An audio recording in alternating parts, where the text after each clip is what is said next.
Halo, perkenalkan, nama saya Herika Nini Putri, NIM 6705201095, kelas D3TT 4401, Angkatan 2020.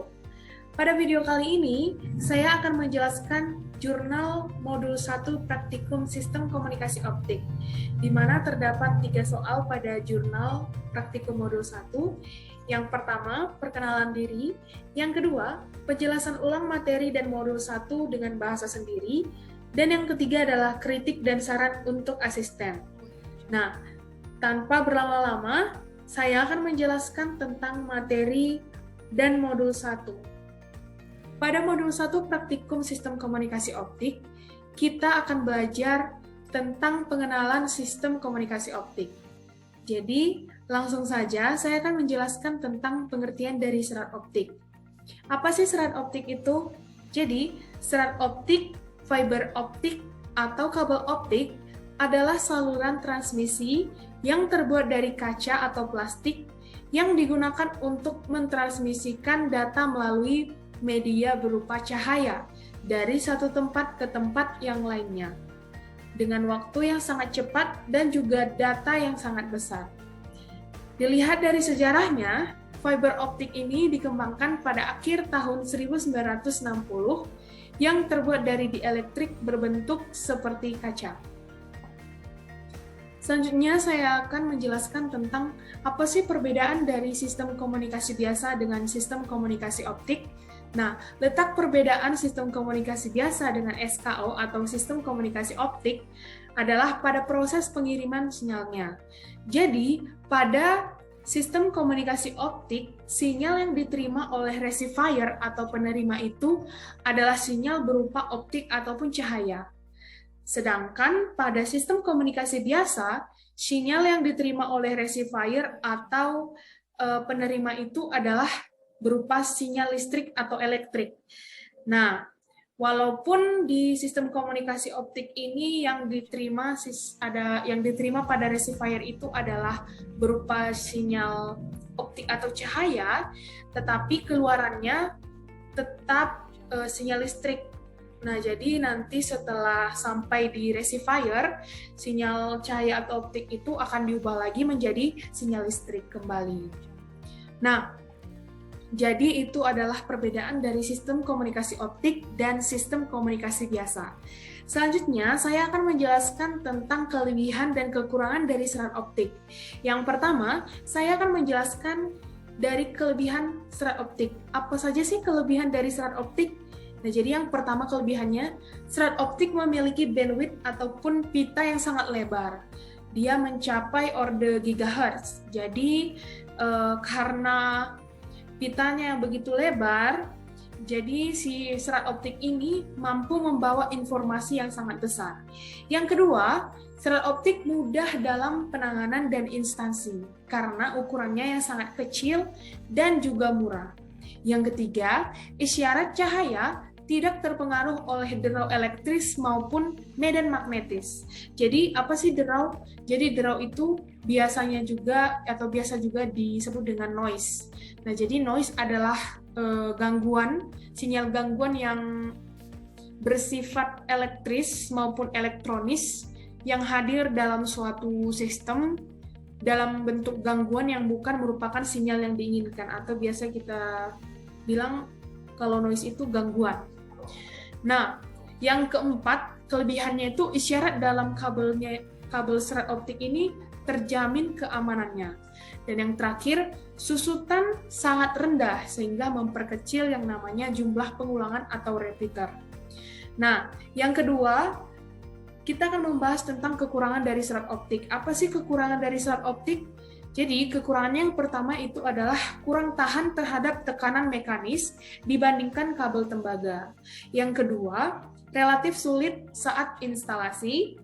Yang ketiga, tidak dapat menyalurkan energi listrik. Dan yang terakhir, harganya relatif mahal. Selanjutnya, saya akan menjelaskan tentang struktur dari serat optik. Nah, sebelum itu saya akan menampilkan dari gambarnya terlebih dahulu.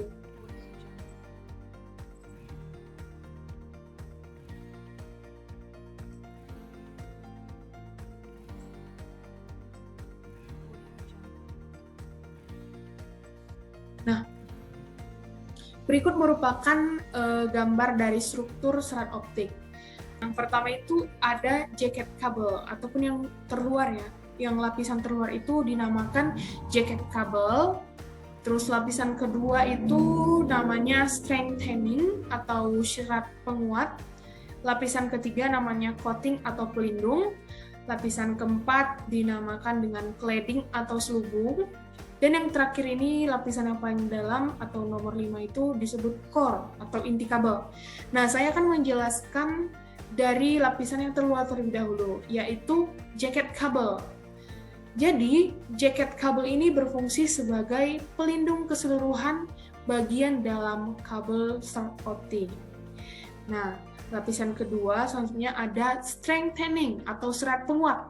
Sama seperti namanya, yaitu serat penguat, fungsinya juga sebagai serat yang menguatkan bagian dalam kabel. Nah, jadi fungsinya ini sebagai penguatan bagian dalam kabel itu, jadi kabelnya itu tidak mudah putus, dan juga lapisan kedua ini terbuat dari kain. Lapisan ketiga itu ada coating atau pelindung yang berfungsi sebagai melindungi mekanis yang melindungi serat optik dari kerusakan. Dan juga selain melindungi, si coating ini berfungsi sebagai pengkodean warna pada serat optik. Lapisan keempat ada cladding atau selubung. Apa sih fungsi dari cladding di sini? Jadi fungsinya ini sebagai cermin, yaitu memantulkan cahaya agar dapat merambat ke ujung lainnya. Dan lapisan yang paling dalam itu adalah core atau inti kabel yang berfungsi untuk menyalurkan cahaya dari satu ujung ke ujung lainnya. Nah, selanjutnya terdapat 3 jenis dari serat optik sendiri. Nah, yang pertama yang kita bahas adalah single mode fiber atau SMF. Jadi, SMF ini memiliki core yang sangat kecil dan memiliki hanya satu jalur cahaya. Yang kedua, cahaya hanya merambat dalam satu mode saja. Modenya yaitu sejajar dengan sumbu serat optik. Yang ketiga, digunakan untuk transmisi data dengan bit rate tertinggi, atau bit rate tinggi maksud saya. Terus yang keempat itu, atenuasi serat SMF lebih rendah dibandingkan dengan MMF. Apa sih MMF? Jadi MMF itu adalah multimode fiber. Yang terakhir itu, pada single mode fiber atau SMF ini memiliki kekurangan. Jadi kekurangannya adalah diameter core-nya itu sangat kecil, sehingga membuat penyambungan cahaya ke dalam core-nya ini lebih sulit. Dan biayanya itu relatif mahal. Jenis serat optik kedua itu adalah multimode fiber atau MMF. Apa sih itu MMF? Jadi multimode fiber ini memiliki indeks bias core yang konstan. Setelah itu hanya digunakan untuk jarak pendek dan transmisi datanya bit rate rendah. Yang ketiga, multimode fiber ini memiliki diameter core dan indeks bias lebih besar dibandingkan dengan single mode fiber dan memungkinkan sejumlah besar cahaya melewatinya. Selanjutnya, penyambungan kabel lebih mudah karena memiliki core yang besar dan terjadi dispersi pada multimode fiber. Nah, jenis serat optik yang ketiga adalah graded index multimode. Jadi graded index multimode ini yang pertama, cahayanya merambat karena difraksi yang terjadi pada core, sehingga rambatan cahayanya itu sejajar dengan sumbu serat. Yang kedua, core terdiri dari sejumlah lapisan gelas yang memiliki indeks bias yang berbeda. Indeks bias tertinggi terdapat pada pusat core dan berangsur turun sampai ke core, batas core cladding. Dan yang ketiga ada dispersinya minimum. Dan yang terakhir harganya lebih mahal dari serat optik SI karena proses pembuatannya lebih sulit. Yang terakhir, saya akan membahas mengenai prinsip kerja dari serat optik. Nah, berikut merupakan diagram dari prinsip kerja serat optik. Sebelumnya, langsung kita lihat saja ya di sini. Di sini ada sinyal listrik, ada transducer elektrooptik. Nah, jadi sinyal listrik yang ini, yang pertama ini disebut sebagai media, dan yang transducer elektrooptik di sini disebut sebagai modulator. Selanjutnya di sini ada kabel serat optik, ada receiver atau penerima. Di sini ada transducer elektrooptik lagi, tapi berbeda dengan di sini. Kalau di sini ini transducernya ini adalah sebagai modulator, sedangkan transducer yang di sini itu sebagai demodulator. Soalnya ada sinyal listrik lagi. Nah, jadi tadi ada sinyal listrik sebagai media akan disalurkan atau transmisikan ke dalam transducer elektrooptik sebagai modulator. Nah, jadi di sini terjadi perubahan bentuk sinyal, di mana tadi yang masuk ataupun source-nya, sumber awalnya itu merupakan sinyal listrik, maka di sini akan diubah, output-nya akan diubah menjadi sinyal cahaya. Nah, jadi setelah melewati modulator, yang masuk ke kabel serat optik di sini adalah sinyal cahaya atau optik. Terus lanjut menuju receiver atau penerima. Dan setelah sinyal optik atau cahaya ini melewati si receiver atau penerima, masuk ke transducer yang berfungsi sebagai demodulator. Jadi demodulator di sini fungsinya itu mengubah sinyal cahaya atau optik ke sinyal listrik. Nah, jadi transducer di sini dan di sini fungsinya timbal balik atau berbalik. Nah, kalau di sini tadi listrik ke cahaya, sedangkan yang di sini itu cahaya ke listrik. Nah, jadi setelah melewati receiver, sinyal optiknya masuk ke transducer yang berfungsi sebagai demodulator, dan keluarannya menjadi sinyal listrik. Nah, seperti itulah prinsip kerja dari serat optik. Nah, jadi dalam perjalanan sinyal optik ini, dari transmitter menuju receiver ini, biasanya akan terjadi redaman cahaya di sepanjang kabel optiknya ini.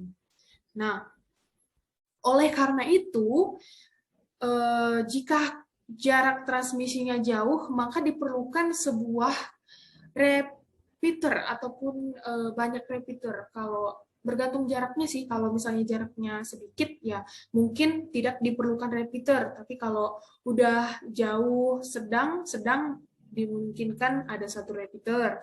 Tapi kalau sudah jauh akan dimungkinkan harus memiliki beberapa lebih dari 5 misalnya repeaternya. Nah, jadi apa sih fungsi repeaternya di sini? Jadi fungsi repeater pada di sini tuh untuk memperkuat gelombang cahaya yang telah mengalami redaman sepanjang perjalanannya, sehingga sinyal yang dari transmitter tadi dapat disampaikan dengan baik menuju si receiver gitu. Tidak ada noise ataupun gangguan. Jadi sekian penjelasan saya mengenai modul 1 praktikum sistem komunikasi optik. Selanjutnya untuk kritik dan saran kepada asisten, menurut saya saran saya untuk para asisten agar suaranya lebih diperbesar sehingga kami mahasiswa-mahasiswi atau praktikan dapat mendengarkan penjelasan dari asisten dengan baik. Dan semoga untuk praktikum selanjutnya dapat berjalan dengan baik. Sekian penjelasan saya, sekian video saya mengenai jurnal modul pertama praktikum sistem komunikasi optik. Terima kasih.